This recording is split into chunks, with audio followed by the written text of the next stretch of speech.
Oh, and we're live. We're recording live and direct. Let me put this down. I was kind of just curious whether this remote was going to work, but looks like it did. Okay, so what I want to start doing more frequently, because I'm applying for jobs and I get some really good questions asked. So I'm going to start recording the answers because, why not? It's good UX discussion. I've got one right here. Let's see. How do you approach designing for both web and mobile platforms? Now, I'm not even going to look at what I responded. I'm just going to kind of let it flow. And truthfully, what the answer is it depends. Which is the answer to most things.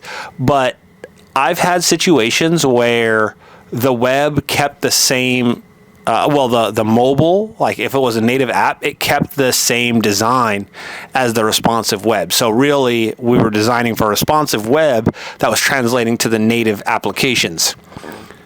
Because that's really what you're going for, right? Like if it's responsive, then you usually design for all the breakpoints, unless somehow you split mobile and desktop. Now I have had that situation too, where we designed for desktop first because the users were primarily users on desktop. That's where we saw most of our traffic from. And then after that one, we would do different designs for mobile and then test those separately. But it really depends. That way where we went desktop first and then mobile, there's been times where we went mobile first, then desktop, because we wanted, the native application was the priority, and then we wanted to scale it up and figure that out, which is very popular. A lot of people like to go with mobile first.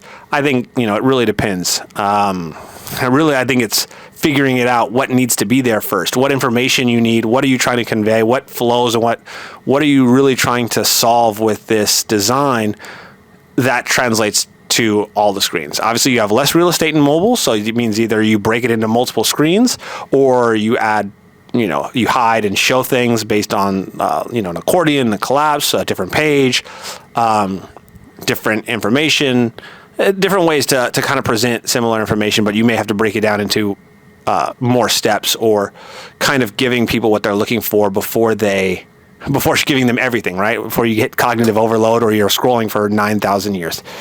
So it really depends on your product, on your users, on the information, on the scope.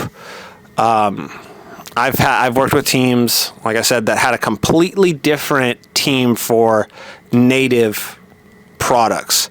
So we designed it responsive, so desktop, tablet, we had extended desktop, tablet, and mobile, and it then translated to the native application.